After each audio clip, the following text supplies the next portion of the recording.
computer to die. But now this is the real stream. This one's the real one. That other one was fake. Probably a fake stone. Probably not even the real stone. Cold stone. Reader. Readery is my. Readery is not my name. It's my profession. It's not. It's my. It's where we are. The readery. Meat thermometer. Got this for Christmas. Let's see how hot my meat is.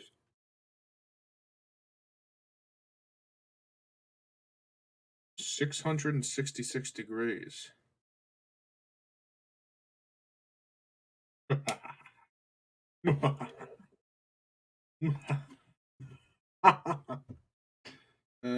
Yep. I admit it. I'm evil. Not really. I'm actually not evil. Probably. Maybe I am evil. Okay. So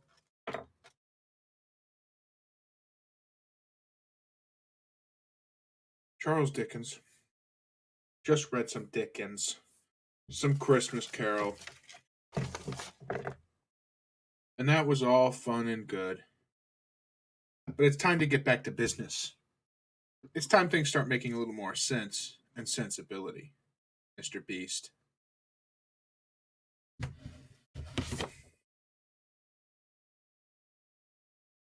Sense and sensibility, Mr. Beast. Hi, Mr. Beast. Welcome back to the readery.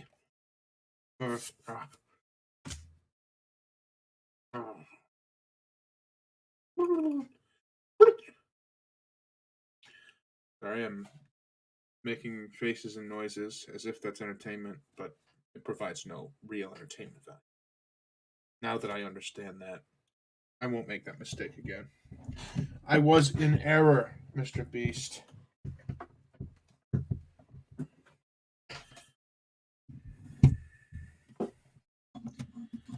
Okay, Mr. Beast. Well, I'm here to read some Sense and Sensibility. Last time, Marianne had her heart broken by Willoughby. Oh, Willoughby, Willoughby. She received, we learned the truth that she never received an engagement invitation. They were never engaged, as everyone on the planet assumed they were, including her mother. Um, but Willoughby was kind of acting like everything short of an engagement, asking for her hair. I assume he said he loved her, which at this point in time was basically sex to say I love you.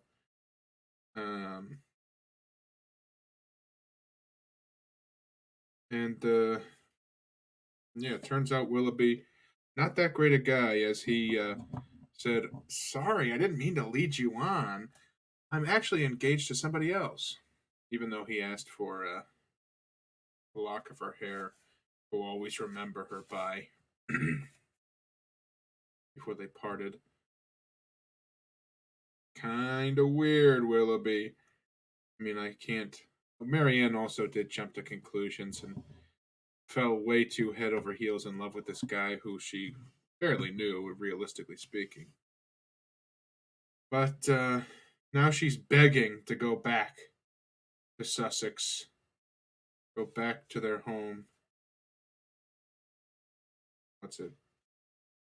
Barton. And we'll see how that goes with Mrs. Jennings.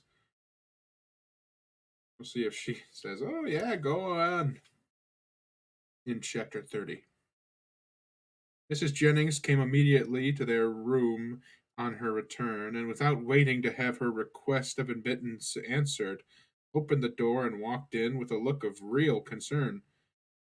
"How do you do, my dear?" she said in a voice of great compassion to Marianne, who turned away her face without attempting to answer.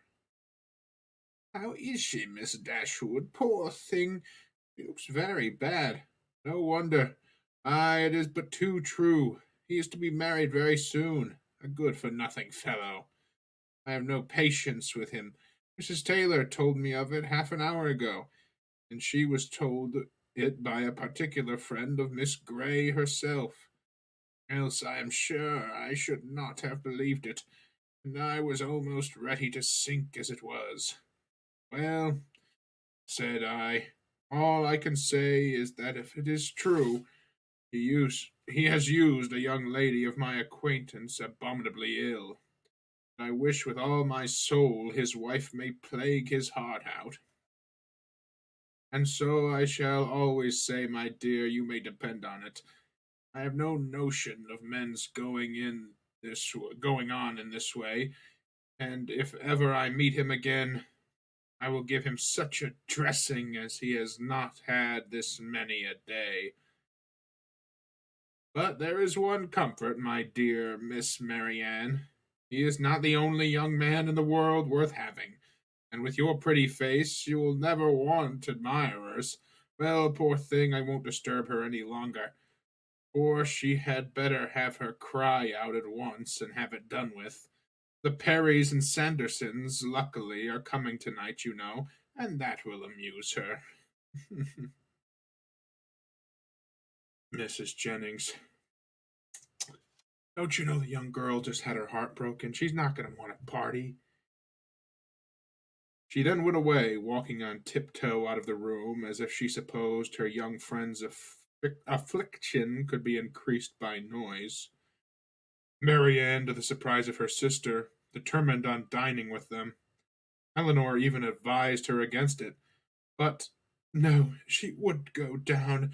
She could bear it very well, and the bustle about her would be less. Eleanor, pleased to have her governed for a moment by such a motive, though believing it hardly possible that she could sit out the dinner, said no more, and adjusting her dress for her as well as she could, while Marianne still remained on the bed, was ready to assist her into the dining room as soon as they were summoned to it. When there, though looking most wretchedly, she ate more and was calmer than her sister had expected. Had she tried to speak, or had she been conscious of half Miss Jennings' well meant but ill judged attentions to her, this calmness could not have been maintained. Not a syllable escaped her lips, and the abstraction of her thoughts preserved her in ignorance of everything that was passing before her. Eleanor, who did justice to Mrs. Jennings' kindness, though its effusions were often distressing and sometimes almost ridiculous, made her though made her those acknowledgments and returned her those civilities which her sister could not make or return for herself. Their good friend saw that Marianne was unhappy and felt that everything was due to her which might make her at all less so. She treated her, therefore, with all the indulgent fondness of a parent towards a favorite child on the last day of its holidays. Marianne was to have the best place by the fire, was to be tempted to eat by every delicacy in the house, and to be amused by the relation of all the news of the day. Had not Eleanor, in the sad countenance of her sister, seen a check to all mirth, she could have been entertained by Mrs. Jennings' endeavors to cure a disappointment in love by a variety of sweetmeats and olives and a good fire. As soon, however, as the consciousness of all this was forced by continual repetition on Marianne, she could stay no longer. With an hasty explanation of misery and a sign to her sister not to follow her, she directly got up and hurried out of the room. "Poor soul!" cried Mrs. Jennings, as soon as she was gone. "How it grieves me to see her! And I declare, if she has not gone away without finishing her wine. And the dried cherries, too! Lord! Nothing seems to do her any good. I am sure if I knew of anything she would like, I would send all over town for it. Well, it is the oddest thing to me that a man should use such a pretty girl so ill. But when there is plenty of money on one side and next to none on the other, Lord bless you, they care no more about such things. The lady, then, Miss Grey, I think you called her, is very rich. £50,000, my dear. Did you ever see her? A smart, stylish girl, they say, but not handsome. I remember her aunt very well. Biddy Henshaw. She married a very wealthy man, but the family are all rich together. £50,000, and by all accounts it won't come before it's wanted, for they say he is all to pieces. No wonder. Dashing about with his curricle and hunters. Well, I don't signify talking, but when a young man, be he who he will, comes to make love to a pretty girl and promises marriage, he has no business to fly off from his word only because he grows poorer and a richer girl is ready to have him. Why don't he, in such a case, sell his horses, let his house, turn off his servants, and make a thorough reform at once? I warrant you, Miss Marianne would have been ready to wait till matters come round, but that won't do nowadays. Nothing in the ways of pleasure can ever be given up by the young men of this age. Do you know what kind of a girl Miss Grey is? Is she said to be amiable? I don't know if that's supposed to be Eleanor or if one of the guests. I never heard any harm of her. Indeed, I hardly ever heard her mentioned, except that Mrs. Taylor, did say this morning that one day Miss Walker hinted to her that she believed Mr. and Mrs. Ellison would not be sorry to have Miss Grey married, for she and Mrs. Ellison could never agree. And who are the Ellisons? Her guardians, my dear. But now she is of age and may choose for herself. And a pretty choice she has made. What now? After pausing a moment, your poor sister is gone to her own room, I suppose to moan by herself. There is nothing one can get to comfort her. Poor dear. It seems quite cruel to let her be alone. Well, by and by we shall have a few friends, and that will amuse her a little. What shall we play at? She hates whilst I know. But is there no round game she cares for? Dear ma'am, the kindness is quite unnecessary. Marianne, I dare say, will not leave her room again this evening. I shall persuade her, if I can, to go early to bed, for I am sure she wants rest. I believe that will be best for her. Let her name her own supper and go to bed. Lord, no wonder she has been looking so bad and so cast down this last week or two, for this matter, I suppose, has been hanging over her head as long as that. And so the letter that came today finished it. Poor soul! I'm sure if I had any notion of it, I would not have joked her about it for all my money. But then, you know, how should I guess such a thing? I made sure of its being nothing but a common love letter, and you know young people like to be laughed at about them. Lord, how concerned Sir John and my daughters will be when they hear it. If I had had my senses about me, I might have called in Conduit Street in my way home and told them of it. But I shall see them tomorrow.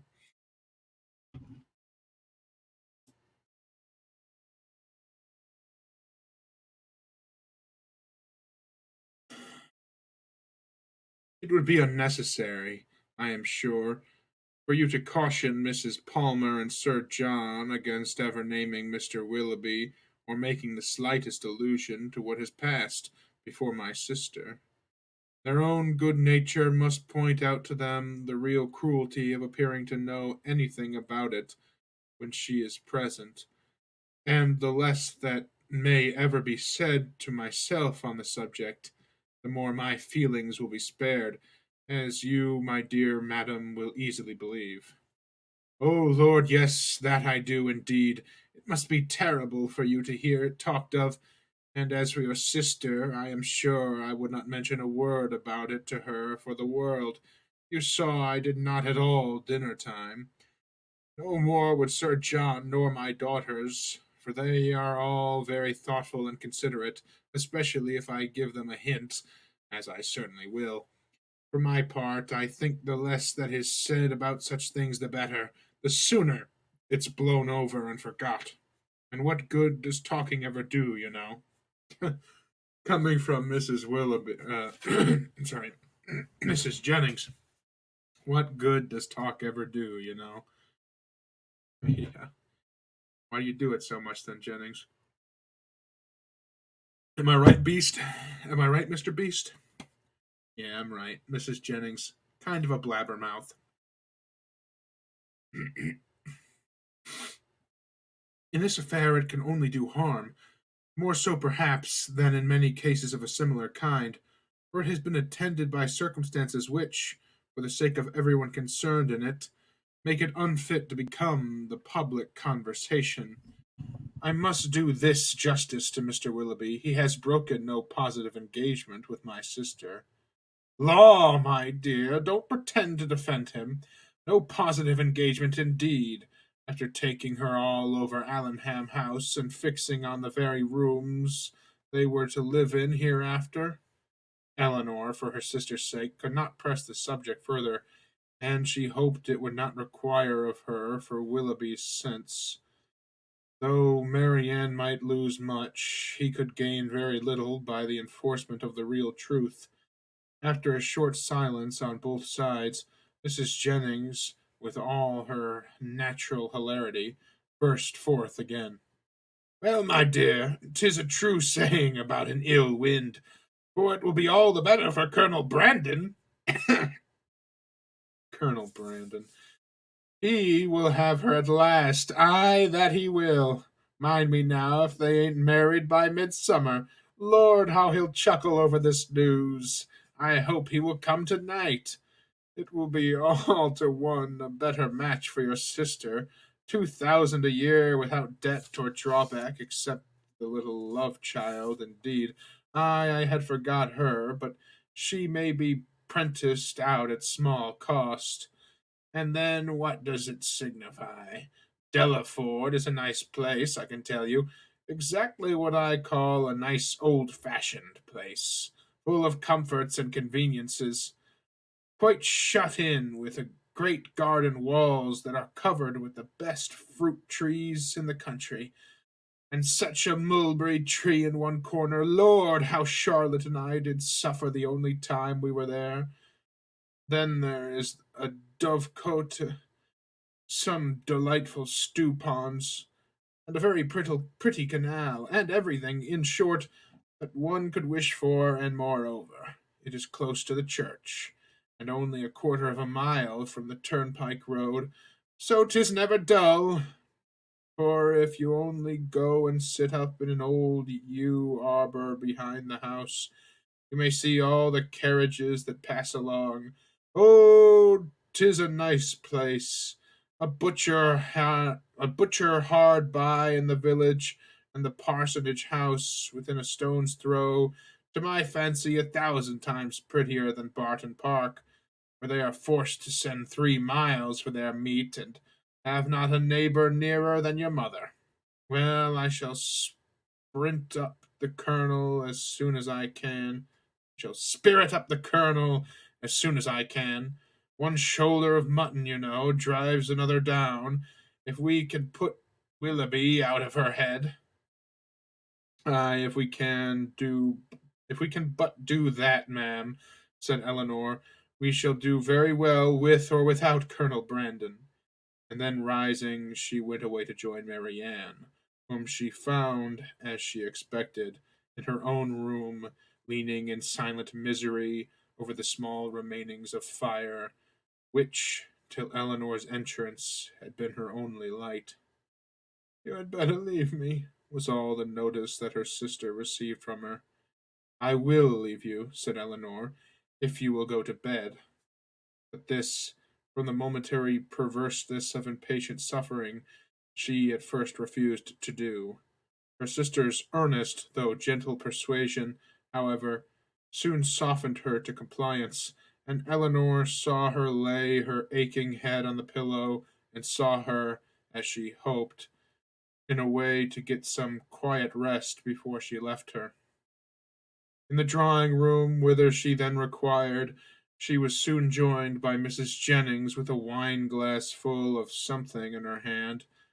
"My dear," said she, entering, "I have just recollected that I have some of the finest old Constantia wine in the house that ever was tasted, so I have brought a glass of it for your sister. My poor husband, how fond he was of it! Whenever he had a touch of his old colicky gout, he said it did him more good than anything else in the world. Do take it to your sister."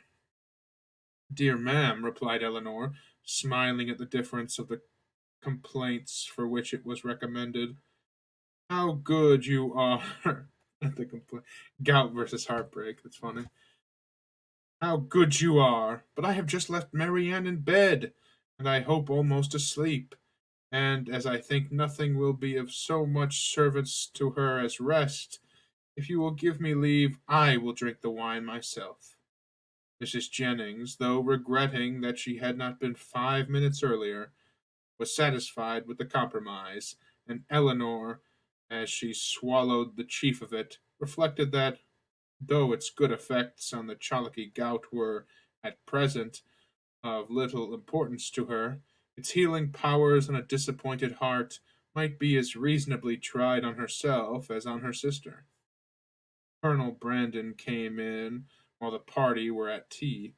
By his manner of looking round the room for Marianne, Eleanor immediately fancied that he neither expected nor wished to see her there, and, in short, that he was already aware of what occasioned her absence.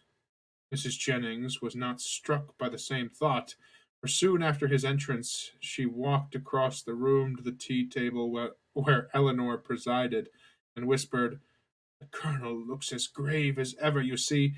He knows nothing of it. Do tell him, my dear." He shortly afterwards drew a chair close to hers, and with a look which perfectly assured her of his good information, inquired after her sister. "Marianne is not well," said she.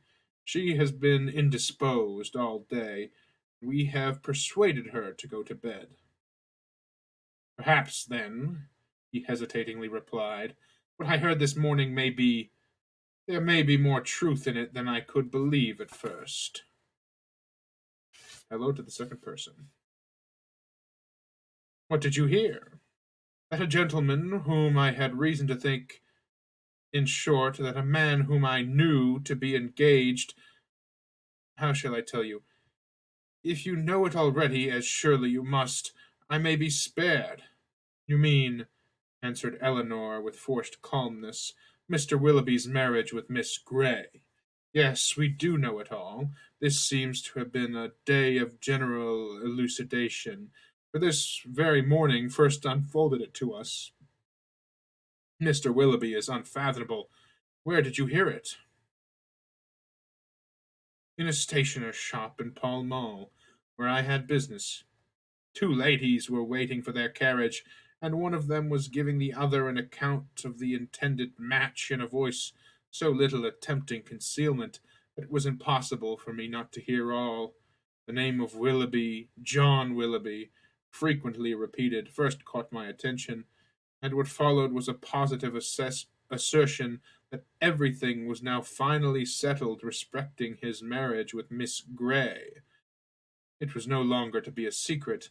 It would take place even within a few weeks, with many particulars of preparations and other matters. One thing especially I remember, because it served to identify the man still more. As soon as the ceremony was over, they were go to Combe Magna, his seat in Somersetshire. My astonishment! It would be impossible to describe what I felt.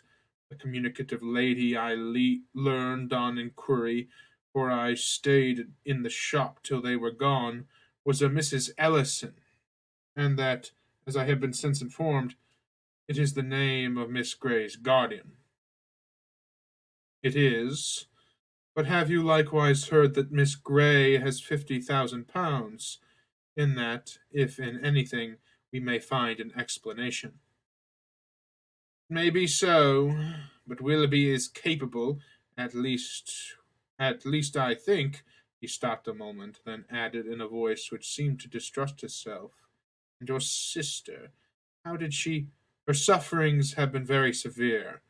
I have only to hope that they may be proportionally short. It is a most cruel affliction. Till yesterday, I believe, she never doubted his regard, and even now, perhaps, but I am almost convinced that he never was really attached to her. He has been very deceitful, and in some point there seems a hardness of heart about him." "Ah," said Colonel Brandon, "there is indeed, but your sister does not, I think you said so, she does not consider it quite as you do." "You know her disposition, and may believe how eagerly she would still justify him if she could." He made no answer, and soon afterwards, by the removal of the tea things and arrangements of the card parties, the subject was necessarily dropped. Mrs. Jennings, who had watched them with pleasure while they were talking, and who expected to see the effect of Miss Dashwood's communication in such an instantaneous gaiety on Colonel Brandon's side as might have become a man in the bloom of youth, of hope and happiness, saw him with amazement remain the whole evening more serious and thoughtful than usual. She thought Mr. she really doesn't. She doesn't understand being nice or genuinely caring. But she thinks he's gonna jump up and down because she got dumped just because he likes her. Even if he does, who knows? She assumes he likes her. Whatever. Mrs. Jennings, incorrigible. Chapter 31. From a night of more sleep than she had expected, Marianne awoke the next morning in the same consciousness of misery in which she had closed her eyes. Eleanor encouraged her as much as possible to talk of what she felt, and before breakfast was ready they had gone through the subject again and again, the same steady conviction and affectionate counsel on Eleanor's side, the same impetuous feelings and varying opinions on Marianne's as before.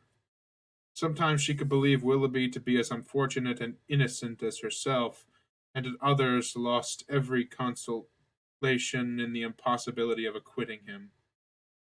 At one moment she was absolutely indifferent to the observation of all the world. At another she would seclude herself from it forever, and at a third could resist it with energy. In one thing, however, she was uniform. When it came to the point in avoiding, where it was possible, the presence of Mrs. Jennings, and in a determined silence when obliged to endure it. Her heart was hardened against the belief of Mrs. Jennings entering into her sorrows with any compassion. "No, no, no, it cannot be," she cried. "She cannot feel. Her kindness is not sympathy. Her good nature is not tenderness. All that she wants is gossip, and she only likes me now because I supply it." Kinda true. Eleanor had not needed this to be assured of the injustice to which her sister was often led in her opinion of others by the irritable refinement of her own mind, and the too great importance placed by her on the delicacies of a strong sensibility and the graces of a polished manner. Like half the rest of the world, if more than half there be that are clever and good, Marianne, with excellent abilities and an excellent disposition, was neither reasonable nor candid. She expected from other people the same opinions and feelings as her own, and she judged of their motives by the immediate effect of their actions on herself. Thus, a circumstance occurred while the sisters were together in their own room after breakfast, which sank the heart of Mrs. Jennings still lower in her estimation, because, through her own weakness, it chanced to prove a source of fresh pain to herself, though Mrs. Jennings was governed in it by an impulse of the utmost good will. With a letter in her outstretched hand and the countenance gaily smiling from the persuasion of bringing comfort, she entered the room, saying, "Now, my dear, I bring you something that I am sure will do you good." Marianne heard enough. In one moment her imagination placed before her a letter from Willoughby, full of tenderness and contrition, exploratory of all that had passed, satisfactory, convincing, and instantly followed by Willoughby himself, rushing eagerly into the room to enforce at her feet, by the eloquence of his eyes, the assurances of this letter. The work of one moment was destroyed by the next. The handwriting of her mother, never till then unwelcome, was before her, and in the acuteness of the disappointment which followed such an ecstasy of more than hope, she felt as if, till that instant, she had never suffered. These characters are so relatable. Who doesn't think? Get themselves excited for a second, and then be, what was I thinking? Why did I even? What? That's not what would happen.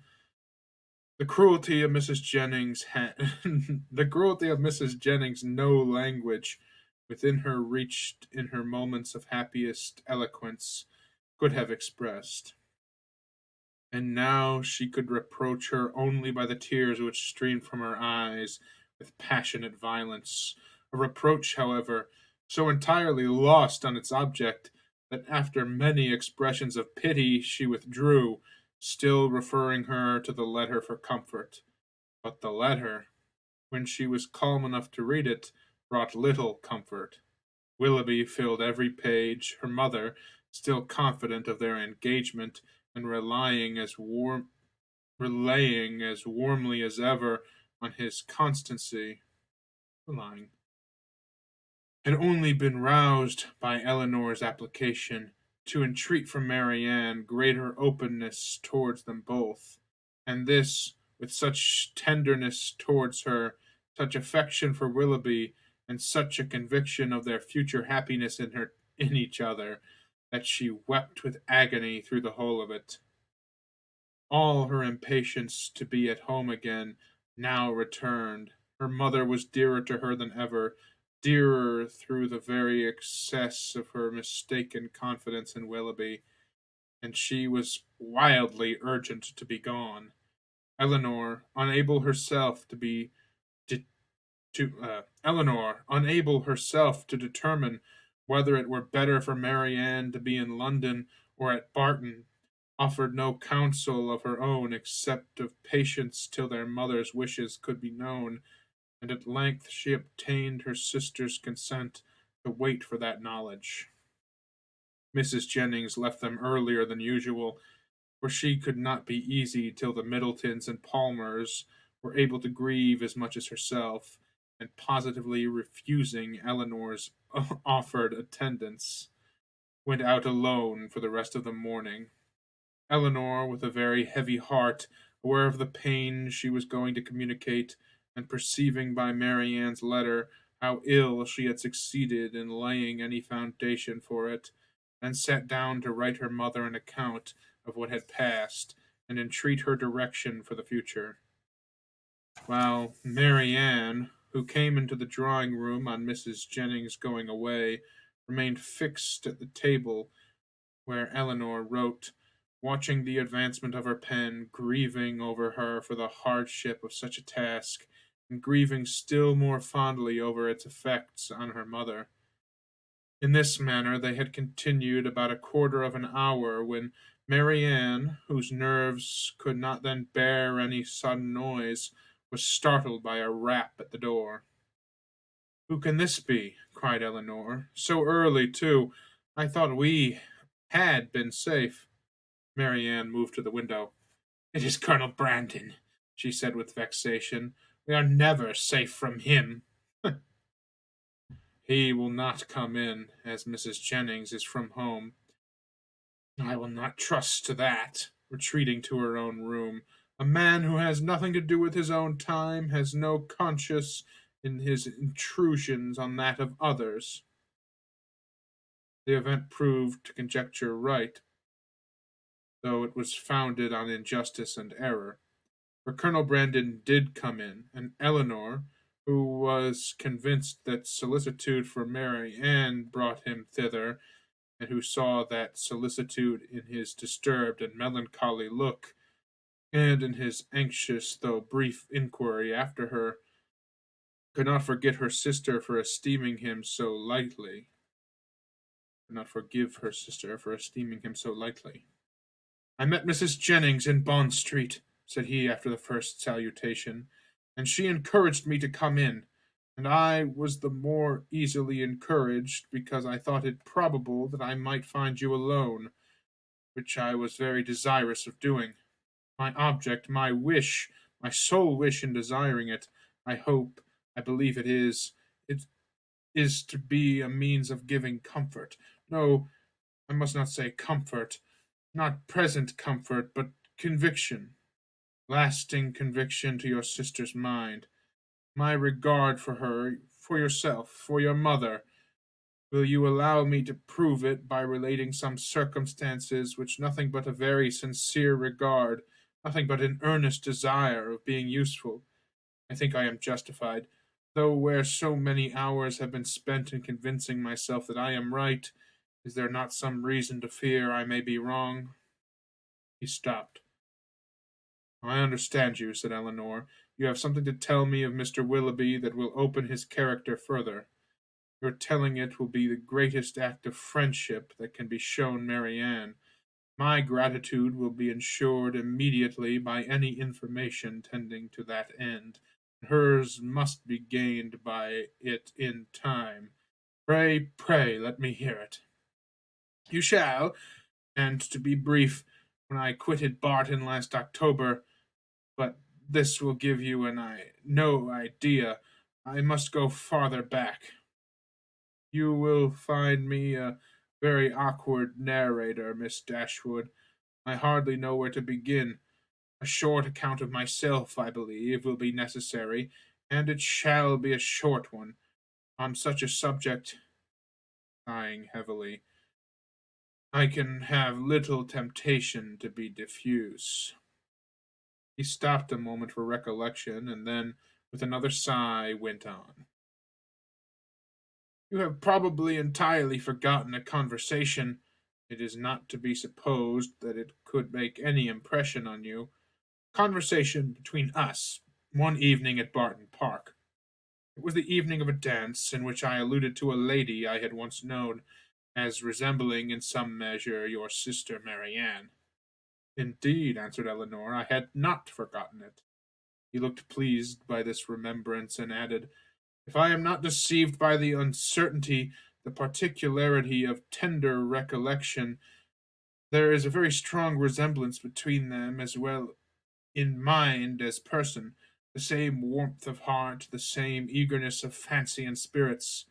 This lady was one of my nearest relations, an orphan from her infancy, and under the guardianship of my father. Our ages were nearly the same, and from our earliest years we were playfellows and friends. I cannot remember the time when I did not love Eliza, and my affection for her as we grew up was such as perhaps, judging from my present forlorn and cheerless gravity, you might think me incapable of having ever felt. Hers for me was, I believe, fervent as the attachment of your sister to Mr. Willoughby, and it was, though from a different cause, no less unfortunate. At 17 she was lost to me forever. She was married against her inclination to my brother. Her fortune was large, and our family estate much encumbered, and this, I fear, is all that can be said for my conduct of one who was at once her uncle and guardian. My brother did not deserve her, he did not even love her. I had hoped that her regard for me would support her under any difficulty, and for some time it did. But at last the misery of her situation, where she experienced such where she experienced great unkindness, overcame her resolution, and though she had promised me that nothing, but how blindly I relate. I have never told you how this was brought on. We were within a few hours of eloping together for Scotland. The treachery or the folly of my cousin's maid betrayed us. I was banished to the house of a relation far distant, and she was allowed no liberty, no society, no amusement, till my father's point was gained. I had depended on her fortitude too far, and the blow was a severe one. But had her marriage been happy, so young as I then was, a few months must have reconciled me to it, or at least I should not have now to lament it. This, however, was not the case. My brother had no regard for her. His pleasures were not what they ought to have been, and from the first he treated her unkindly. The consequences of this upon a mind so young, so lively, so inexperienced as Mr. Brandon's, but too natural. She resigned herself at first to all the misery of her situation, and happy had it been if she had not lived to overcome these regrets which the remembrance of me occasioned. But can we wonder that with such a husband to provoke inconstancy, and without a friend to advise or restrain her, for my father lived only a few months after their marriage, and I was with my regiment in the East Indies, she should fall? Had I remained in England, perhaps, but I meant to promote the happiness of both by removing from her for years, and for that purpose had procured my exchange.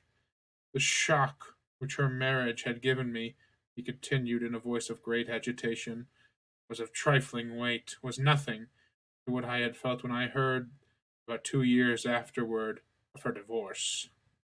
It was that which threw this gloom, ever now the recollection of what I suffered.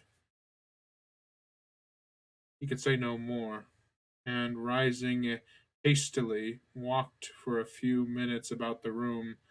Eleanor, affected by his relation, and still more by his distress, could not speak. He saw her concern, and coming to her, took her hand, pressed it, and kissed it with grateful respect. A few minutes more of silent exertion enabled him to proceed with composure. It was nearly 3 years after this unhappy period before I returned to England. My first care, when I did arrive, was of course to seek for her, but the search was as fruitless as it was melancholy. Could not trace her beyond her first seducer, and there was every reason to fear that she had removed from him only to sink deeper in a life of sin. Her legal allowance was not adequate to her fortune, nor sufficient for her comfortable maintenance, and I learned from my brother that the power of receiving it had been made over some months before to another person. He imagined, and calmly could he imagine it, that her extravagance and consequent distress had obliged her to dispose of it for some immediate relief. At last, however, and after I had been 6 months in England, I did find her.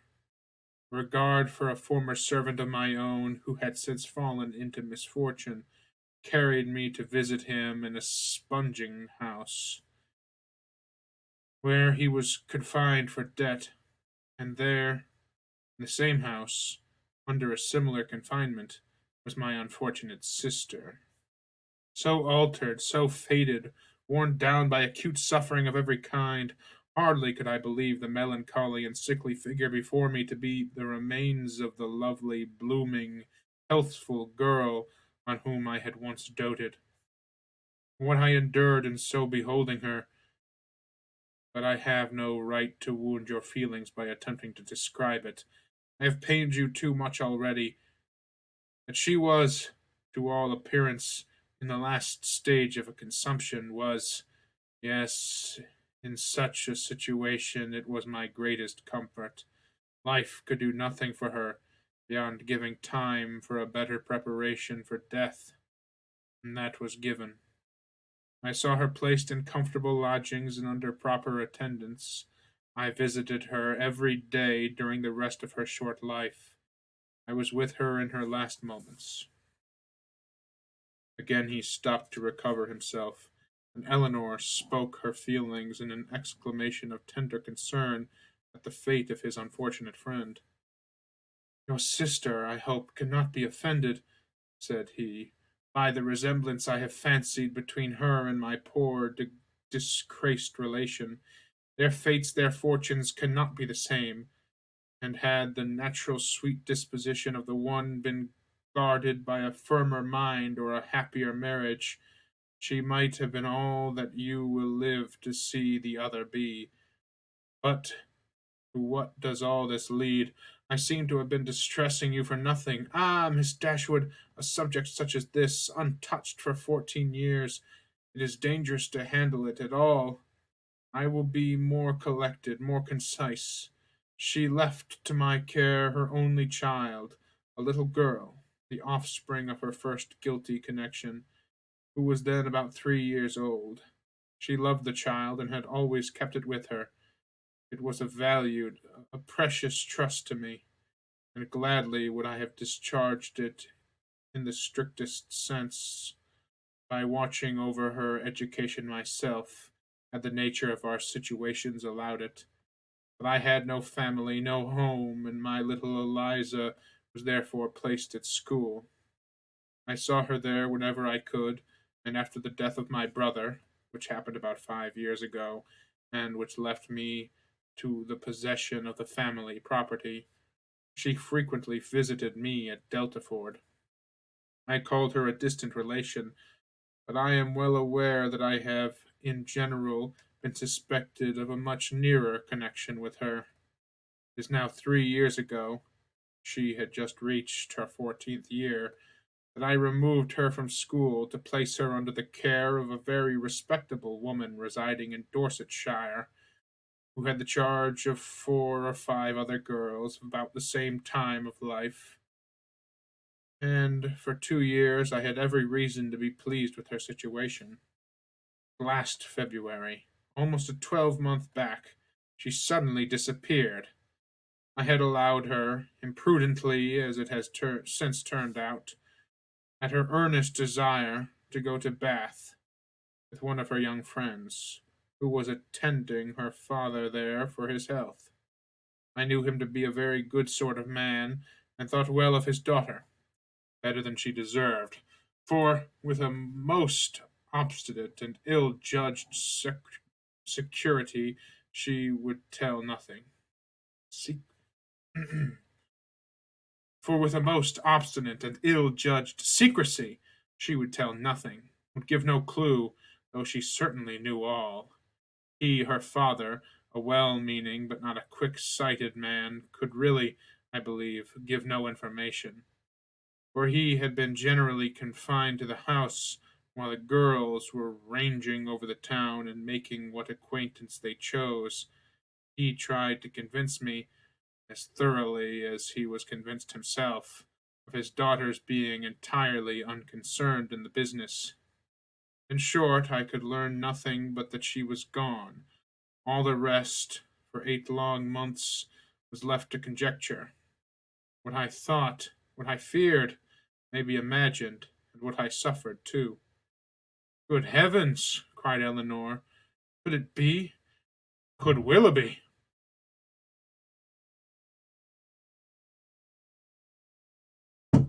The first news that reached me of her he continued, came in a letter from herself last October. It was forwarded to me from Deltaford, and I received it on the very morning of our intended party to Whitwell, and this was the reason of my leaving Barton so suddenly, which I am sure must at the time have appeared strange to everybody, and which I believe gave offence to some. Little did Mr. Willoughby imagine, I suppose, when his looks censured me for incivility and breaking up the party, that I was called away to the relief of one whom he had made poor and miserable. But had he known it, what would it have availed? Would he have been less gay or less happy in the smiles of your sister? No, he had already done that which no man who can feel for another would do. He had left the girl whose youth and innocence he had seduced in a situation of the utmost distress, with no credible home, no help, no friends, ignorant of his address. He had left her promising to return. He neither returned, nor wrote, nor relieved her. This is beyond everything, exclaimed Eleanor. His character is now before you, expensive, dissipated, and worse than both. Knowing all this, as I have now known it many weeks, guess what I must have felt on seeing your sister as fond of him as ever, and on being assured that she was to marry him. Guess what I must have felt for all your sakes. When I came to you last week and found you alone, I came determined to know the truth, though irresolute what to do when it was known. My behavior must have seemed strange to you then, but now you will comprehend it. To suffer you all to be so deceived, to see your sister. But what could I do?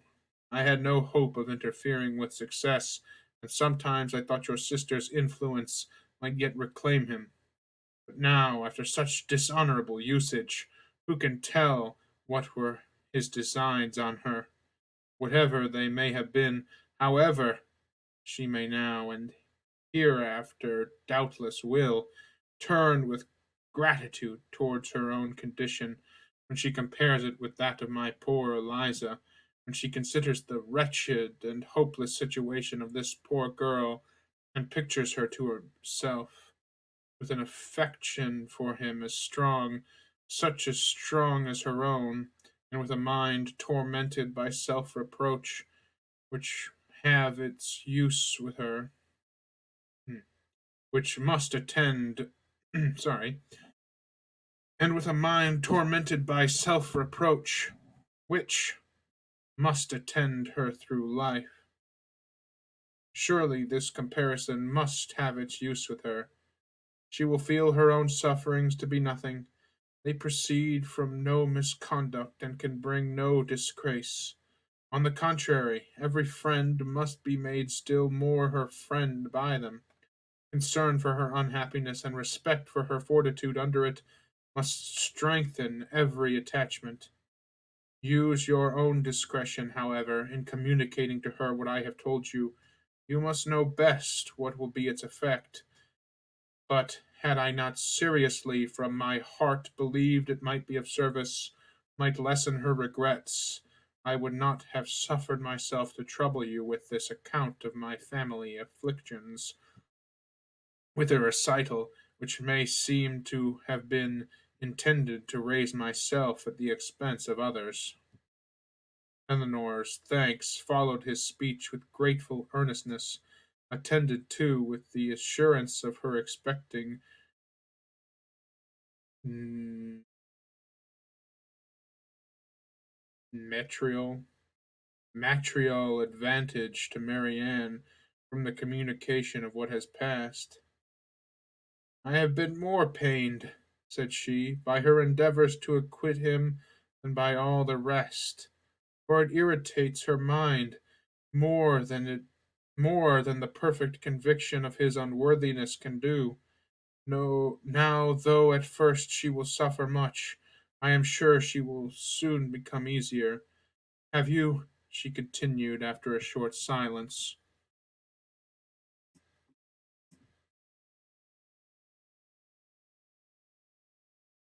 Ever seen Mr. Willoughby since you left him at Barton? Yes, he replied gravely. Once I have. One meeting was unavoidable. Eleanor, startled by his manner, looked at him anxiously, saying, What? Have you met him too? I could meet him in no other way.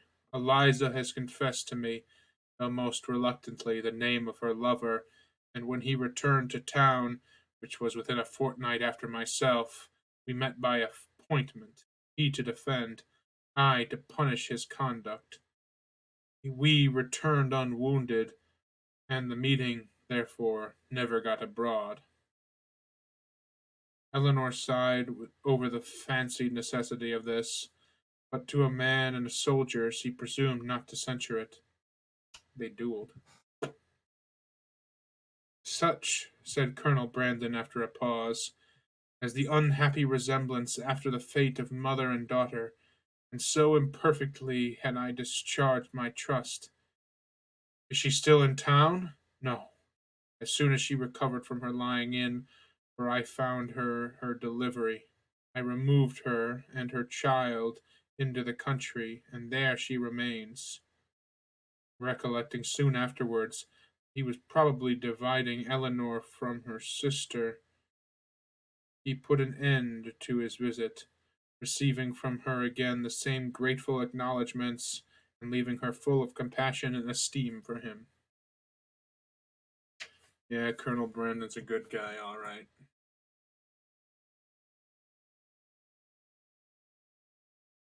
Chapter 32.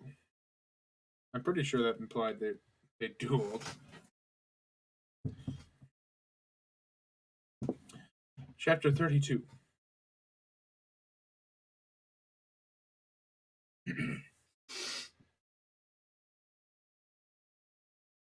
When the particulars of this conversation were repeated by Miss Dashwood to her sister, as they very soon were, the effect on her was not entirely such as the former had hoped to see.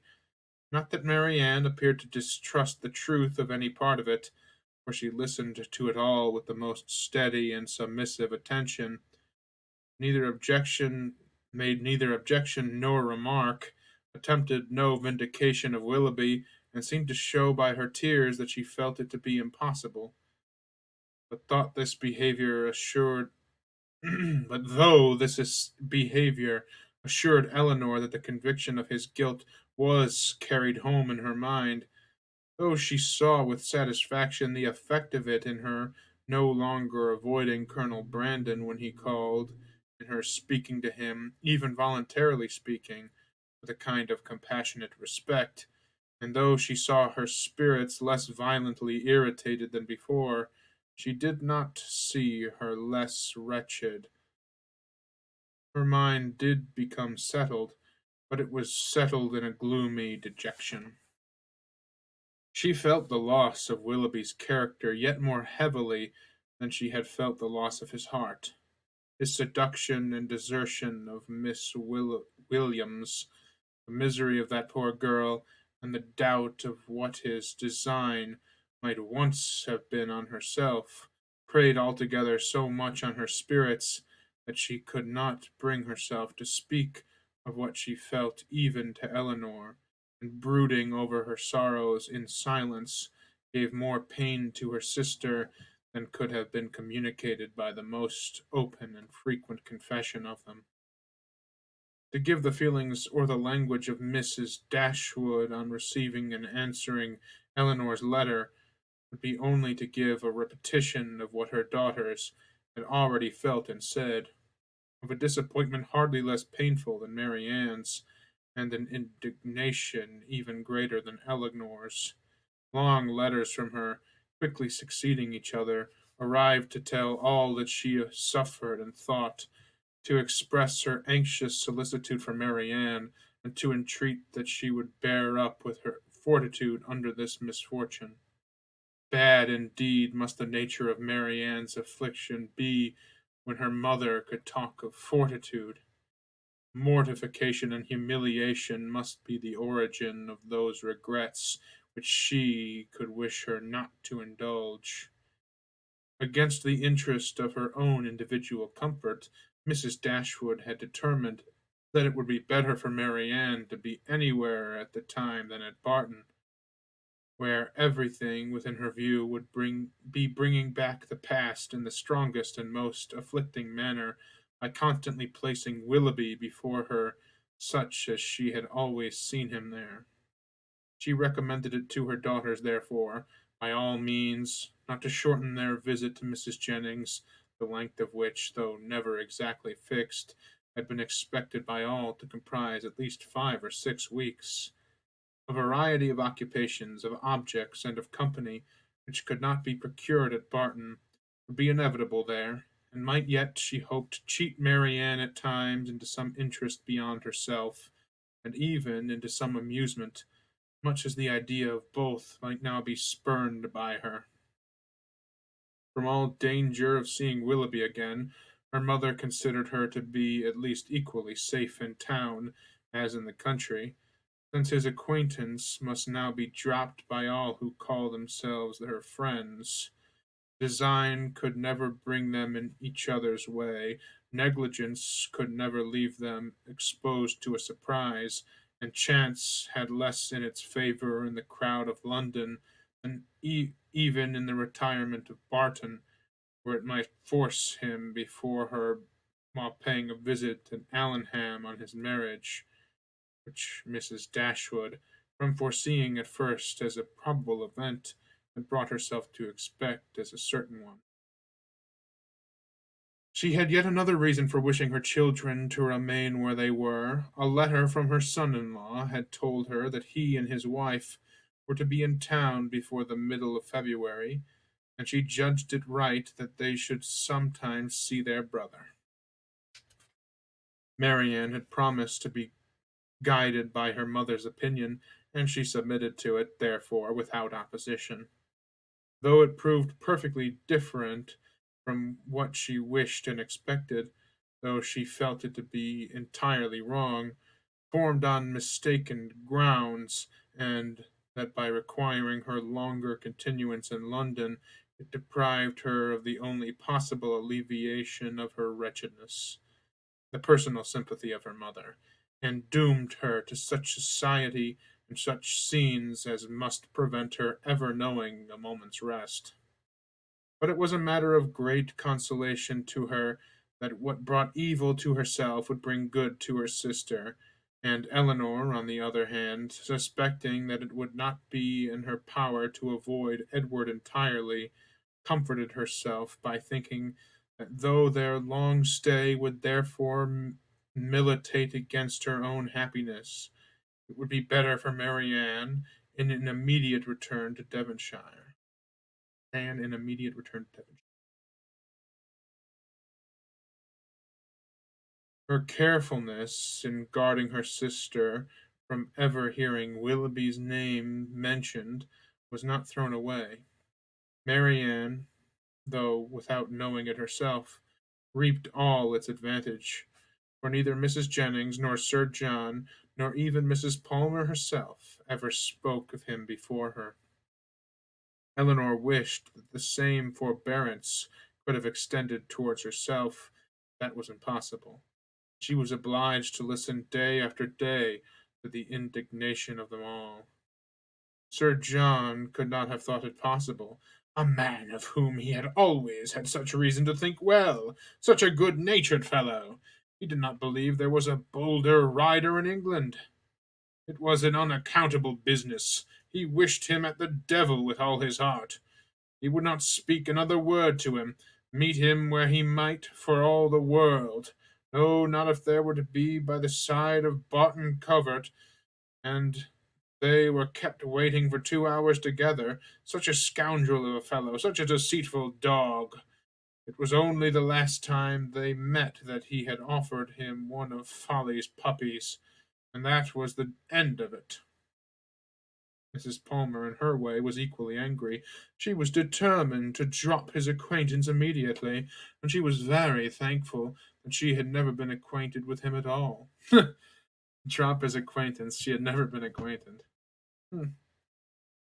She wished with all her heart Combe Magna was not so near Cleveland, but it did not signify, for it was a great deal too far off to visit. She hated him so much that she was resolved never to mention his name again, and she should tell everybody she saw how good for nothing he was. The rest of Mrs. Palmer's sympathy. Oh, wait a minute. We have a visitor in the readery. You may recognize him from the new Kung Fu Panda movie. It's Tai Lung. They put him in. They put Tai Lung in the Kung Fu Panda movie. They put Tai Lung in the Kung Fu Panda movie. He was in the first one, but they asked him to come back for the fourth Kung Fu Panda movie. I haven't seen it, so I don't know. I'm sure he kicked some major butt, right, Tai Lung? You kicked some major butt in that Kung Fu Panda movie, right? I mean, he lost in the first one, but he was going up against Jack Black. So you can't win.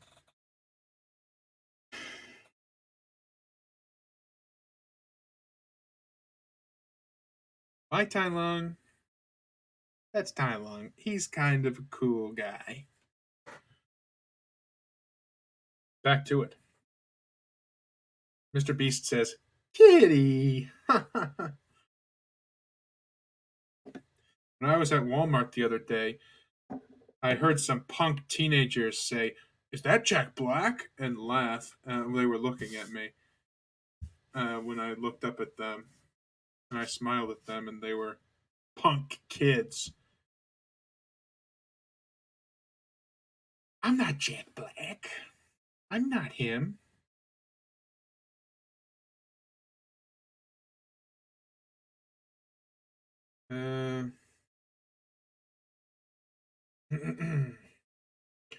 Uh, yes. The rest of Mrs. Palmer's sympathy was shown in procuring all the particulars in her power of the approaching marriage and communicating them to Eleanor. Oh, Mrs. Palmer. She could tell of what coachmakers the new carriage was building, by what painter Mr. Willoughby's portrait was drawn, and by what warehouse Miss Grey's clothes might be seen. The calm and polite unconcern of Lady Middleton on the occasion was a happy relief to Eleanor's spirits, oppressed as they often were by the clamorous kindness of the others.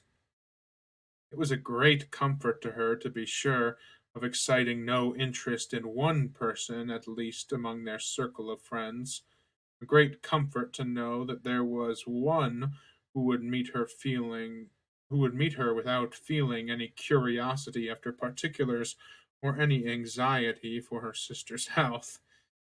Every qualification is raised at times by the circumstances of the moment to more than its real value, and she was sometimes worried down by officious condolence to rate good breeding as more indispensable to comfort than good nature.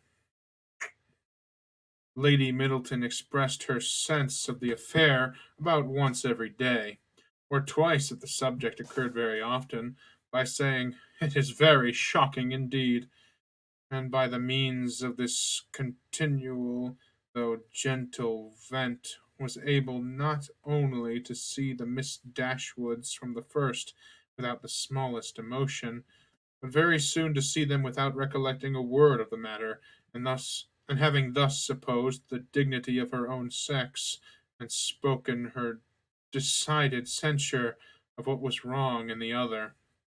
She thought herself at liberty to attend to the interest of her own assemblies, and therefore determined, though rather against the opinion of Sir John, that as Mrs. Willoughby would at once be a woman of elegance and fortune, to leave her card with her as soon as she was married.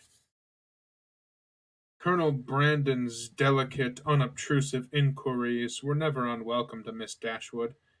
He had abundantly earned the privilege of intimate discussion of her sister's disappointment by the friendly zeal with which he had endeavored to soften it, and they always conversed with confidence. His chief reward for the painful exertion of disclosing past sorrows and present humiliations was given in the pitying eye with which Marianne sometimes observed him, and the gentleness of her voice whenever, though it did not often happen, she was obliged, or could oblige herself, to speak to him. These assured him that his exertion had produced an increase of good will towards himself, and these gave Eleanor hopes of its being further augmented hereafter.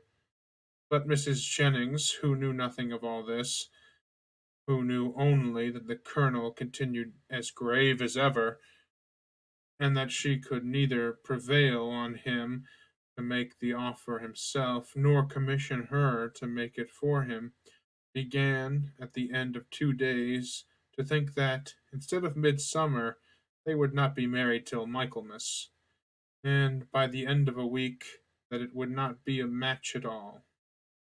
The good understanding between the colonel and Miss Dashwood seemed rather to declare that the honours of the mulberry tree, the canal, and the yew arbour would all be made over to her, and Mrs. Jennings had for some time ceased to think at all of Mr. Ferrars. Early in February, within a fortnight from the receipt of Willoughby's letter, Eleanor had the painful office of informing informing her sister that he was married. She had taken care to have the intelligence conveyed to herself as soon as it was known that the ceremony was over. Sorry, I'm being distracted by time long. Get out of here, you little punk.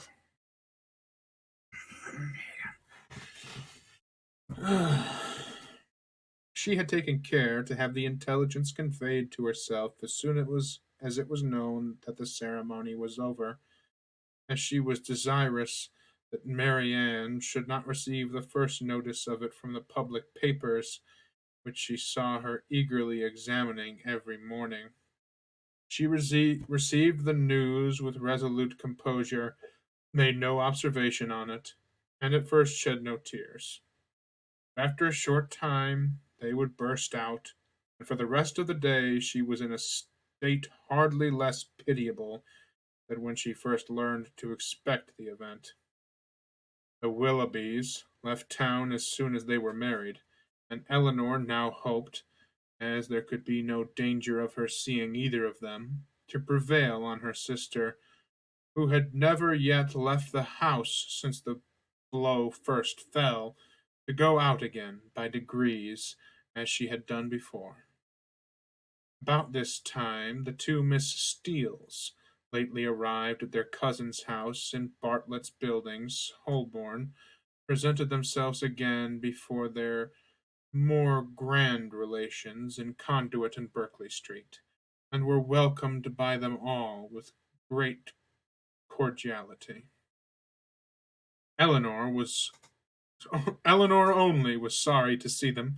Their presence always gave her pain, and she hardly knew how to make a very gracious return to the overpowering delight of Lucy in finding her still in town. I should have been quite disappointed if I had not found you here still, she said repeatedly, with a strong emphasis on the word. But I always thought I should. I was almost sure you would not leave London yet awhile, though you told me, at Barton, that you should not stay above a month. But I thought at the time that you would most likely change your mind when it came to the point. It would have been such a great pity to have went away before your brother and sister came, and now to be sure you will be in no hurry to be gone. I am amazingly glad you did not keep your word. Eleanor perfectly understood her, and was forced to use all her self command to make it appear that she did not. Well, my dear, said Mrs. Jennings, and how did you travel? Not in the stage, I assure you, replied Miss Steele with quick exultation. We came post all the way here and had a very smart beau to attend us. Mr. Davies was coming to town, and so we thought we'd join him in a post chaise. And he behaved very genteelly, and paid 10 or 12 shillings more than we did. Oh, cried Mrs. Jennings, very pretty indeed. And the doctor is a single man, I warrant you. There now, said Miss Steele, affectedly simpering. Everybody laughs at me so about the doctor, and I cannot think why. My cousins say they are sure I will have made a conquest, but for my part, I declare I never think about him for 1 hour's end to another.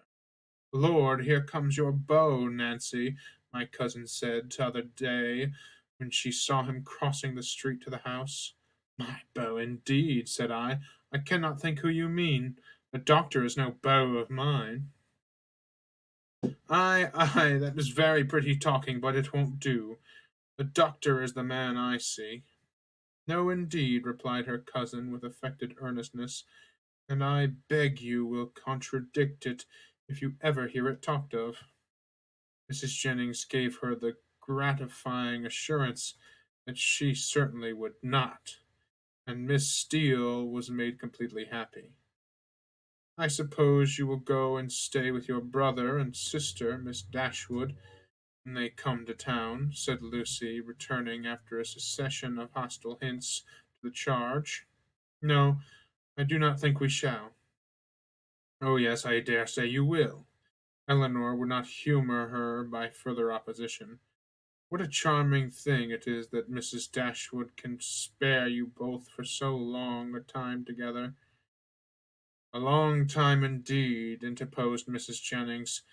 By their visit it is just begun. My, their visit, it is but just begun. Lucy was silenced. I'm sorry we cannot see your sister, Miss Dashwood, said Miss Steele.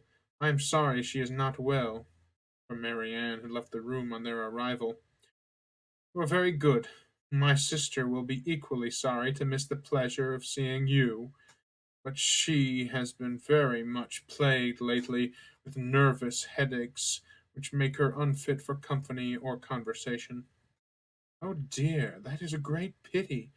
But such old friends as Lucy and me, I think she might see us, and I am sure we would not speak a word. Eleanor, with great civility, declined the proposal.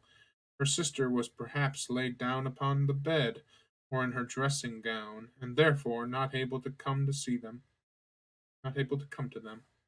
Oh, if that's all, cried Miss Steele, we can just as well go and see her. Eleanor began to find this impertinence too much for her temper, but she was saved the trouble of checking it by Lucy's sharp reprimand, which now, as on many occasions, though it did not give much sweetness to the manner of one sister, was of advantage in governing those of the other. Punk Miss Steele's.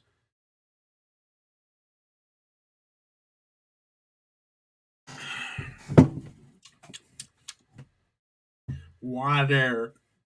I'm drinking water. Chapter 33.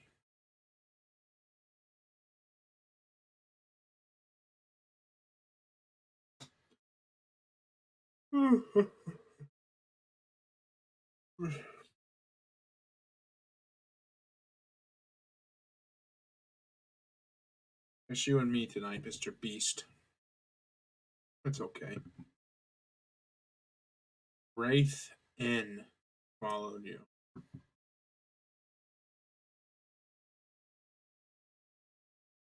Who's this Wraith Inn?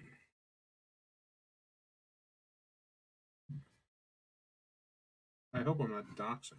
Oh.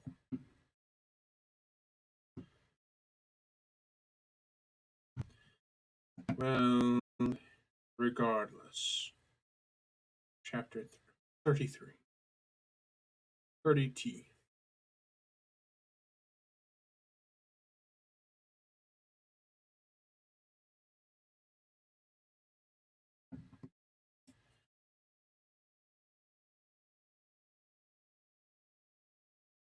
After some opposition, Marianne yielded to her sister's entreaties and consented to go out with her and Mrs. Jennings one morning for half an hour.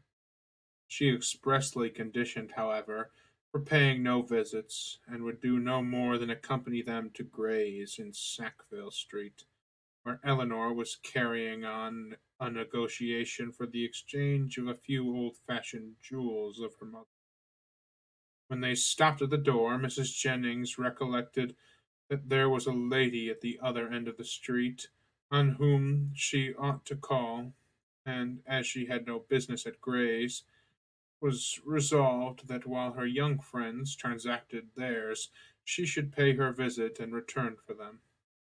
On ascending the stairs, the Miss Dashwoods found so many people before them in the room, there was not a person at liberty to attend to their orders, and they were obligated to wait. All that could be done was to sit down at that end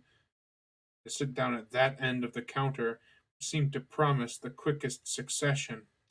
One gentleman only was standing there, and it is probable that Eleanor was not without hope of exciting his politeness to a quicker dispatch. But the correctness of his eye and the delicacy of his taste proved to be beyond his politeness. He was giving orders for a toothpick case for himself, until its size, shape, and ornaments were determined, all of which, after examining and debating for a quarter of an hour over every toothpick case in the shop, were finally arranged by his own inventive fancy. He had no leisure to bestow any other attention on the two ladies than what was comprised in 3 or 4 very broad stares, a kind of notice which served to imprint on Eleanor the remembrance of a person and face of strong, natural, sterling insignificance, though adorned in the first style of fashion.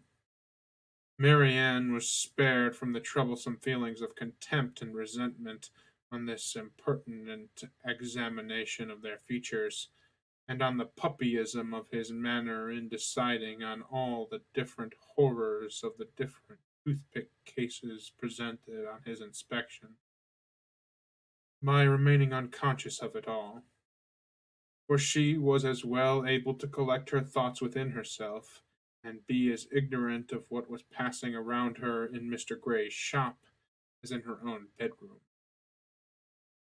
Imagine going to buy a gilded toothpick case.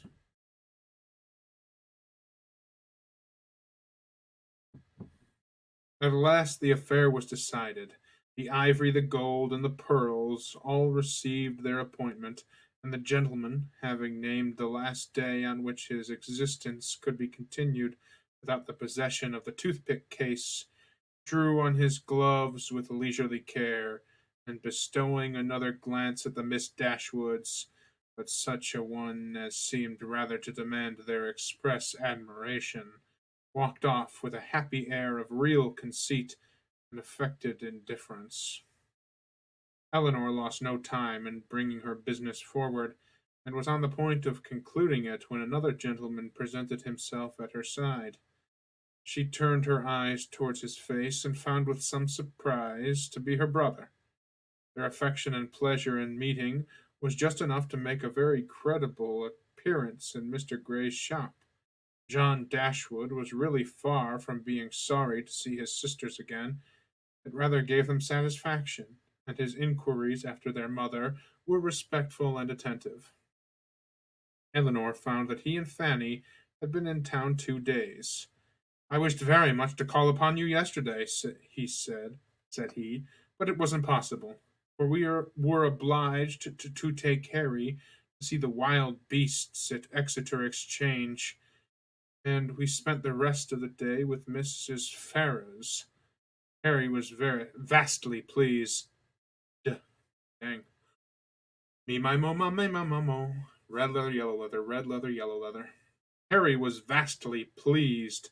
This morning I had fully intended to call on you if I could possibly find a spare half hour, but one has always so much to do on first coming to town I am come here to bespeak Fanny a seal, but tomorrow I think I shall certainly be able to call in Berkeley Street and be introduced to your friend, Mrs. Jennings. I understand she is a woman of very good fortune, and the Middletons, too. You must introduce me to them. As my mother-in-law's relations, I shall be happy to show them every respect. They are excellent neighbors to you in the country, I understand. Excellent indeed. Their attention to our comforts, their friendliness in every particular, is more than I can express. I am glad to hear of it, upon my word, extremely glad indeed. But so it ought to be. They are people of large fortune.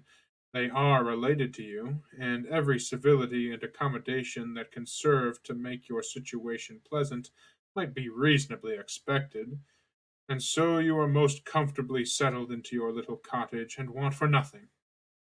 Edward brought us a most charming account of the place, most complete thing of its kind, he said, that ever was, and you all seemed to enjoy it beyond anything. It was a great satisfaction to us to hear it, I assure you. Eleanor did feel a little ashamed of her brother, and was not sorry to be spared the necessity of answering him by the arrival of Mrs. Jennings' servant, who came to tell her that her mistress waited for them at the door. Mr. Dashwood attended them downstairs, was introduced to Mrs. Jennings at the door of her carriage, and repeating his hope of being able to call on them the next day, took leave. His visit was duly paid. He came with a prentice at an apology from their sister-in-law for not coming too, but she was so much engaged with her mother that really she had no leisure for going anywhere. Mrs. Jennings, however, assured him that she should not stand upon ceremony, for they were all cousins or something like it, and she should certainly wait on Mrs. John Dashwood very soon and bring her sisters to come see her. His manners to them, though calm, were perfectly kind, to Mrs. Jennings most attentively civil, and on Colonel Brandon's coming in soon after himself, he eyed him with a curiosity which seemed to say that he only wanted to know him to be rich, to be equally civil to him. After staying with them half an hour, he asked Eleanor to walk with him to Conduit Street, and introduce him to Sir John and Lady Middleton. The weather was remarkably fine, and she readily consented. As soon as they were out of the house, his inquiries began. Who is Colonel Brandon? Is he a man of fortune?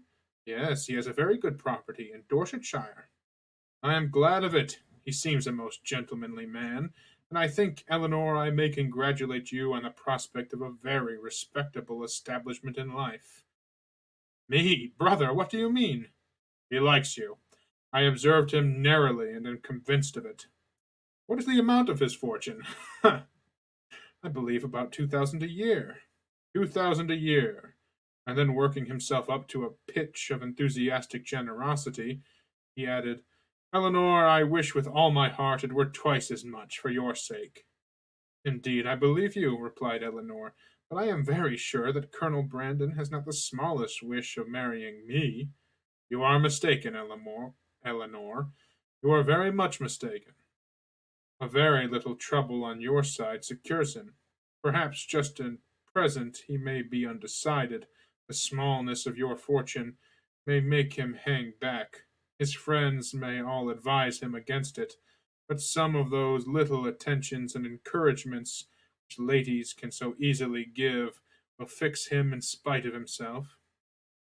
And there could be no reason why you should not try for him. It is not to be supposed that any prior attachment on your side. In short, you know, as to an attachment of that kind, it is quite out of the question. The objections are insurmountable. You have too much sense not to see all that. Colonel Brandon must be the man, and no civility shall be wanting on my part to make him pleased with you and your family. It is a match that must give universal satisfaction. In short, it is the kind of thing that, lowering his voice to an important whisper, will be exceedingly welcome to all parties. Recollecting himself, however, he added, That is, I mean to say, your friends are all truly anxious to see you well settled, Fanny particularly, for she has your interest very much at heart, I assure you. Yeah, yeah, right. And her mother, too, Mrs. Ferrars, a very good natured woman. I am sure it would give her great pleasure. A good natured woman, yeah, right. I am sure it would give her great pleasure. She said as much the other day. Eleanor would not vouchsafe any answer. It would be something remarkable now, he continued, something droll if Fanny should have a brother and I a sister settling at the same time, and yet it is not very unlikely. Is Mr. Edward Ferrars, said Eleanor with resolution, going to be married? It is not actually settled, but there is such a thing in agitation. He has a most excellent mother. Mrs. Ferrars, with the utmost liberality, will come forward and settle on him 1,000 a year, if the match takes place. The lady is in Han, Miss Morton, only daughters of the late Lord Morton, with £30,000. A very desirable connection on both sides, and I have not a doubt of its taking place in time. 1,000 a year is a great deal for a mother to give away to make over forever. But Mrs. Ferrars has a noble spirit. To give you another instance of her liberality, the other day, as soon as we came to town, aware that money could not be very plenty with us just now, she put bank notes into Fanny's hands to the amount of £200, and extremely acceptable it is, for we must live at a great expense while we are here. He paused for her assent and compassion. She forced herself to say, Your expenses in town and country must certainly be considerable, but your income is a large one. Not so large, I dare say, as many people suppose. I do not mean to complain, however. It is undoubtedly a comfortable one, and I hope will in time be better.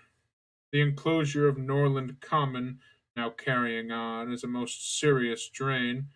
And then I have made a little purchase within this half year, East Kingham Farm. You must remember the place where old Gibson used to live. The land was so very desirable for me in every respect, so immediately adjoining my own property, that I felt it my duty to buy it. I could not have answered it to my conscience to let it fall into any other hands.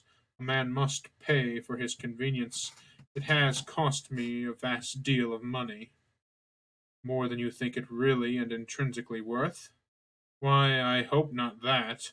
I might have sold it again the next day for more than I gave, but with regard to the purchase money, I might have been very unfortunate indeed, for the stocks were at that time so low that if I had not happened to have the necessary sum in my banker's hands, I must have sold out the very great loss.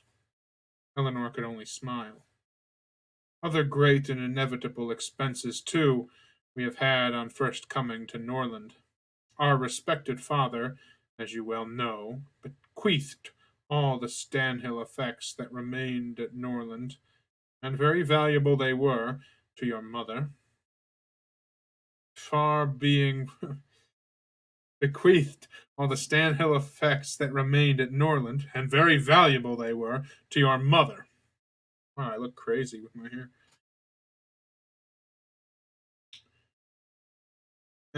Far be it from me to repine at his doing so. He had an undoubted right to dispose of his own property as he chose, but in consequence of it, we have been obliged to make large purchases of linen, china, etc., to supply the place of what was taken away.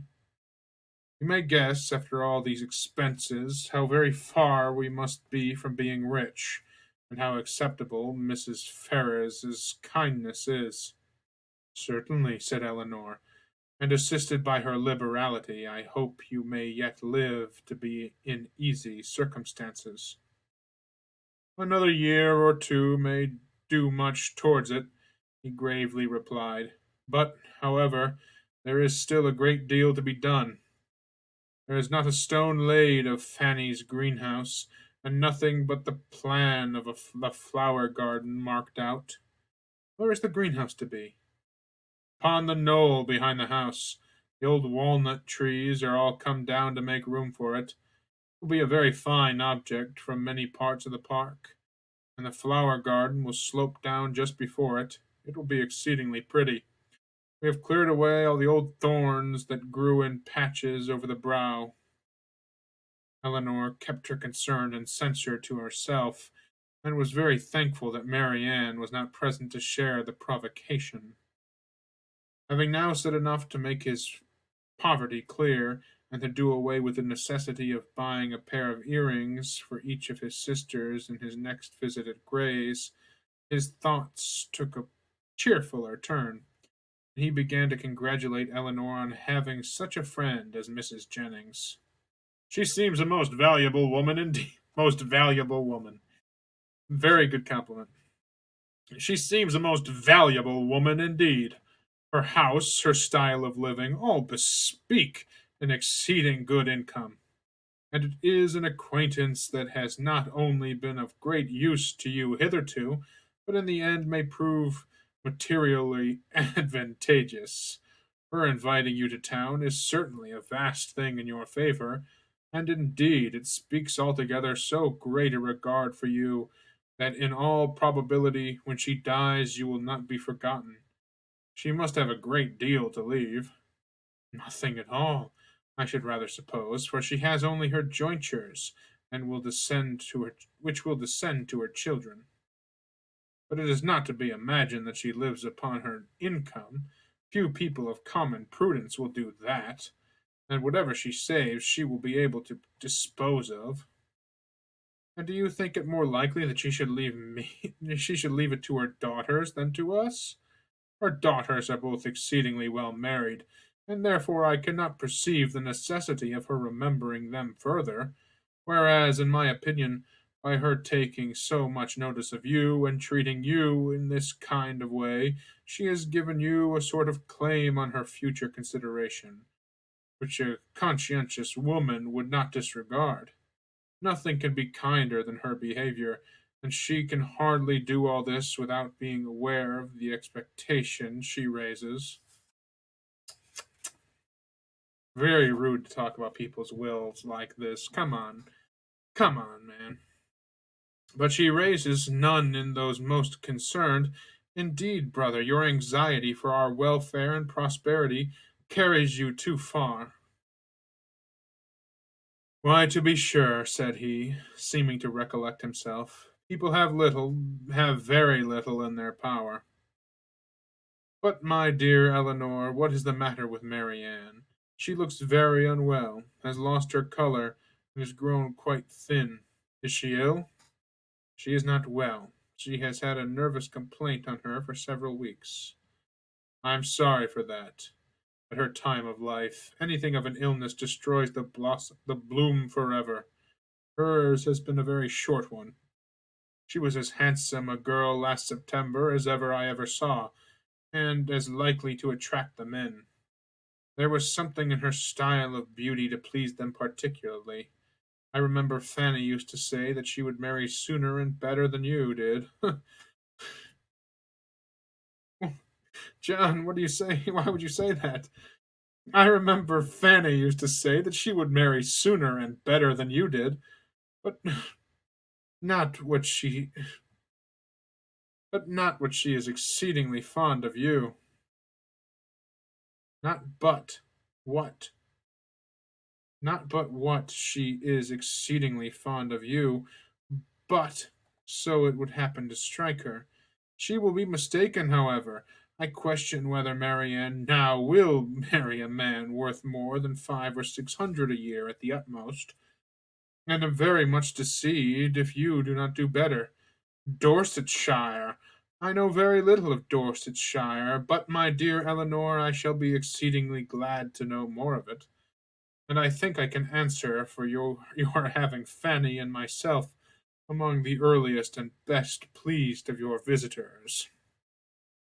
Eleanor tried very seriously to convince him that there was no likelihood of her marrying Colonel Brandon, but it was an expectation of too much pleasure to himself to be relinquished, and he was resolved on seeking an intimacy with that gentleman and promoting the marriage by every possible attention.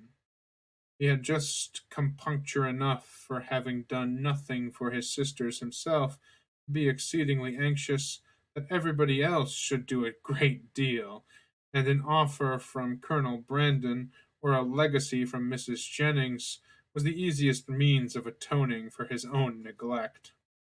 They were lucky enough to find Lady Middleton at home, and Sir John came in before their visit ended. Abundance of civilities passed on all sides. Sir John was ready to like anybody, and though Mr. Dashwood did not seem to know much about horses, he soon set him down as a very good natured fellow, while Lady Middleton saw enough of fashion in his appearance to think his acquaintance worth having, and Mr. Dashwood went away delighted with both.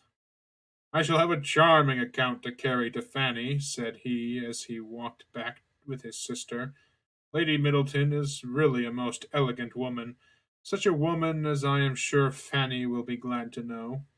And Mrs. Jennings, too, an excellent, exceedingly well behaved woman, though not so elegant as her daughter.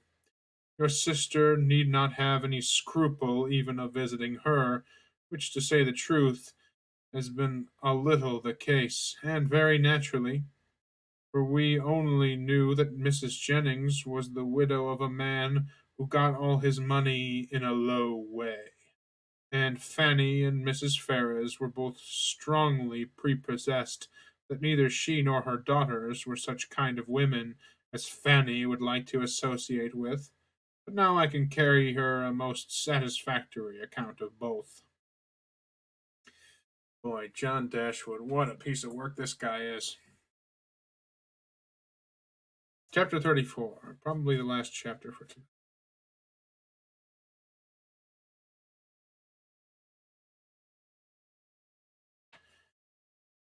Chapter 34.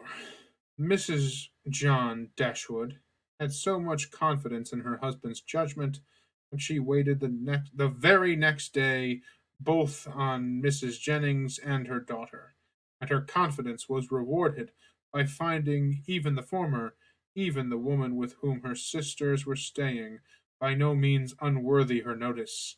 And as for Lady Middleton, she found her one of the most charming women in the world.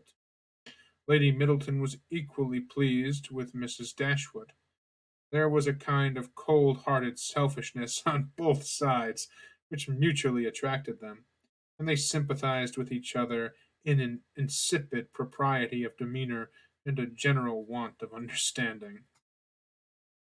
The same manners, however, which recommended Mrs. Dashwood to the good opinion of Lady Middleton, did not suit the fancy of Mrs. Jennings, and to her she appeared nothing more than a little proud-looking woman of uncordial address, who met her husband's sister without any affection, and and almost without having anything to say to them.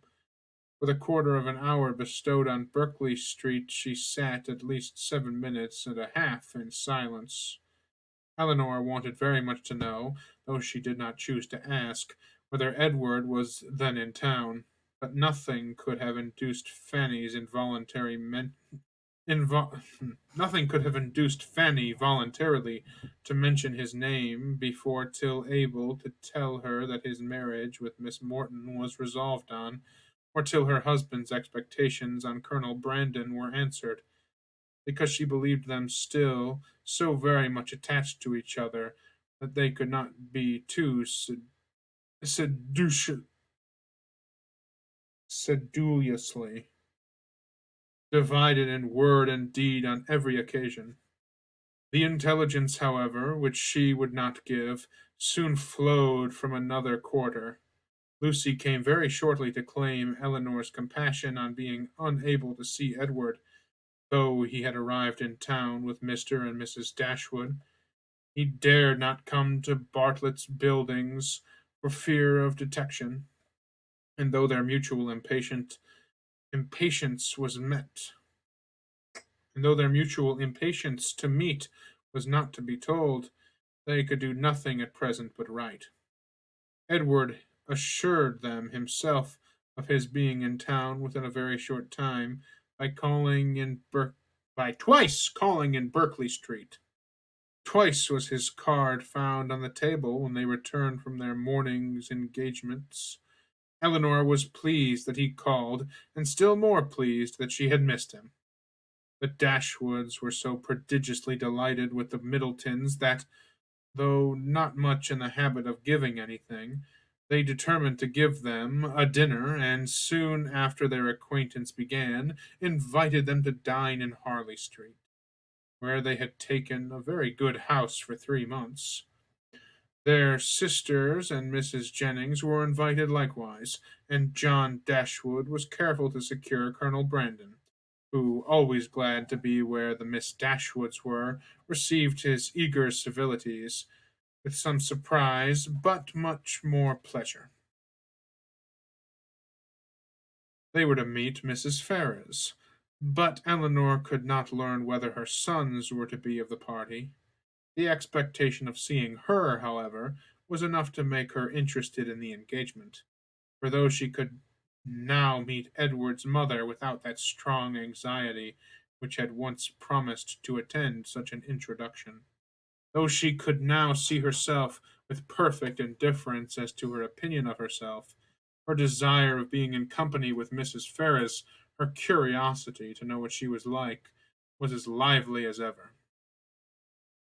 The interest with which she thus anticipated the party was soon afterwards increased, more powerfully than pleasantly, by her hearing that the Miss Steeles were also to be added. Oh my! That the Miss Steeles were also to be added.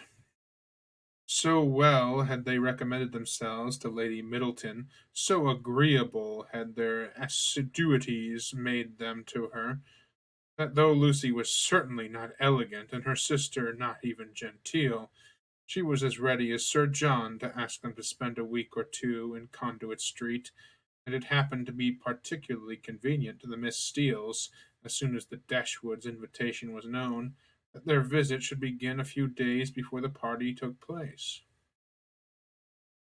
Their claims to the notice of Mrs. John Dashwood as the nieces of the gentleman who for many years had had the care of her brother might not have done much, however, towards procuring them seats at her table, but as Lady Middleton's guests they must be welcome, and Lucy, who had long wanted to be personally known to the family, to have a nearer view of their characters and her own difficulties, and to have an opportunity of endearing to please them, had seldom been happier in her life than she was on receiving Mrs. John Dashwood's card.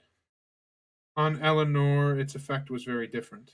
She began immediately to determine that Edward, who lived with his mother, must be asked, as his mother was, to a party given by his sister, and to see him for the first time after all that passed in the company of Lucy, she hardly knew how she could bear it. These apprehensions, perhaps, were not founded entirely on reason, and certainly not all on truth. They were relieved, however, not by her own recollection, but by the good will of Lucy, who believed herself to be inflicting a severe disappointment when she told her that Edward certainly would not be in Harley Street on Tuesday, and even hoped to be carrying the pain still further by persuading her that he was kept away by that extreme affection for herself which he could not conceal when they were together. The important Tuesday came that was to introduce the two young ladies to this formidable mother in law. "Pity me, dear Miss Dashwood," said Lucy as they walked up the stairs together, for the Middletons arrived so directly after Mrs. Jennings that they all followed the servant at the same time. "There is nobody here but you that can feel for me. I declare that I can hardly stand. Good gracious! In a moment I shall see. Good gracious! Been a long time since I've heard somebody say that. Good gracious! In a moment I shall see the person that all my happiness depends on. That is to be my mother. Eleanor could have given her immediate relief by suggesting the possibility of it being Miss Morton's mother rather than her own, whom they were about to behold. But instead of doing that, she assured them with great sincerity, she assured her with great sincerity that she did pity her, to the utter amazement of Lucy, who, though really uncomfortable herself, hoped at least to be an object of irrepressible envy to Eleanor. Mrs. Ferrars was a little, thin woman, upright even to formality in her figure and serious even to sourness in her aspect. Her complexion was sallow and her features small, without beauty, and naturally without expression.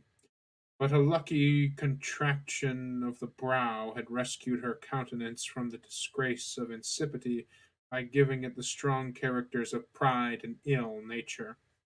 She was not a woman of many words, for, unlike people in general, she proportioned them to the number of her ideas. Huh. She was not a woman of many words, for, unlike people in general, she proportioned them to the number of her ideas. And of the few syllables that did escape her, not one fell to the share of Miss Dashwood, whom she eyed with the spirited determination of disliking her at all events. I love that. She was not a woman of many words, for unlike people in general, she proportioned them to the number of her ideas. That's hilarious. Eleanor could not now be made unhappy by this behavior. A few months ago it would have hurt her exceedingly, but it was not in Mrs. Ferris's power to distress her by it now, and the difference of her manners to the Miss Steeles, a difference which seemed purposely made to humble her more, only amused her.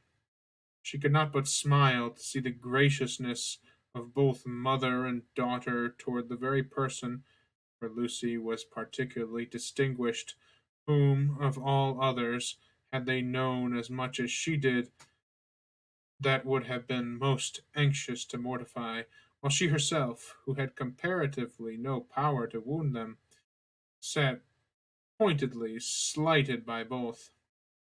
But while she smiled at a graciousness so misapplied, she could not reflect on the mean spirited folly from which it sprung, nor observe the studied attentions with which the Miss Steeles courted its continuance, without thoroughly despising them all four. Lucy was all exultation on being so honorably distinguished, and Miss Steele wanted only to be teased about Dr. Davis to be perfectly happy. The dinner was a grand one, the servants were numerous, and everything bespoke the mistress's inclination for showing and the master's ability to support it. And the mistress's inclination for show and the master's ability to support it. In spite of the improvements and additions which they were making to the Norland estate, and in spite of its owner having once been within some £1,000 of being obliged to sell out at a loss, nothing gave any symptom of that indigence which he had tried to infer from it. No poverty of any kind, except of conversation, appeared. There the deficiency was considerable. John Dashwood had not much to say for himself that was worth hearing, and his wife had still less. But there was no peculiar disgrace for this, for it was very much the case with the chief of their visitors, who almost all labored under one or other of these disqualifications of being agreeable, want of sense, either natural or improved, want of elegance, want of spirits, or want of temper. When the ladies withdrew to the drawing room after dinner, this poverty was particularly evident, for the gentlemen had supplied the discourse with some variety, the variety of politics, enclosing land, and breaking horses. But then it was all over, and one subject only engaged the ladies till coffee came in, which was the comparative heights of Harry Dashwood and Lady Middleton's second son, William, who were nearly of the same age. Had both the children been there, the affair might have been determined too easily by measuring them at once. But as Harry only was present, it was all conjectural assertion on both sides, and everybody had a right to be equally positive on their opinion, and to repeat it over and over again as often as they liked. The parties stood thus. The two mothers, though each really convinced that her own son was the tallest, politely decided in favor of the other. Two grandmothers, with not less partiality but more sincerity, were earnestly in support of their own descendant. Lucy, who was hardly less anxious to please one parent than the other, thought the boys were both remarkably tall for their age, and could not conceive that there could be the smallest difference in the world between them. And Miss Steele, with yet greater address, gave it as fast as she could in favor of each.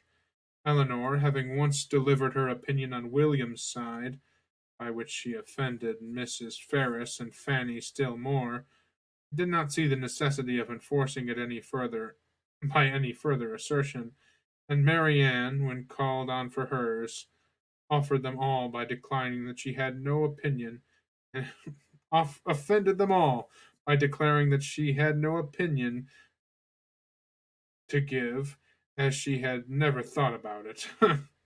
Marianne, once again best character, based Marianne. Before her removing from Norland, Eleanor had painted a very pretty pair of secrets for her sister in law, which being now just mounted and brought home, very pretty pair of screens. This is how I can tell it's getting late. Which being now just mounted and brought home, ornamented her present drawing room, and these screens, catching the eye of John Dashwood and his following the other gentlemen into the room, were officiously handed to him by Colonel Brandon for his admiration. "These are done by my eldest sister," said he, "and you, as a man of taste, will, I dare say, be pleased with them. I do not know whether you ever happened to see any of her performances before, but she is in general reckoned to draw extremely well." The colonel, though disclaiming all pretensions to con- connoisseurship, warmly admired the screens, as he would have done anything painted by Miss Dashwood, and the curiosity of the others being of course excited, they were handed round for general inspection.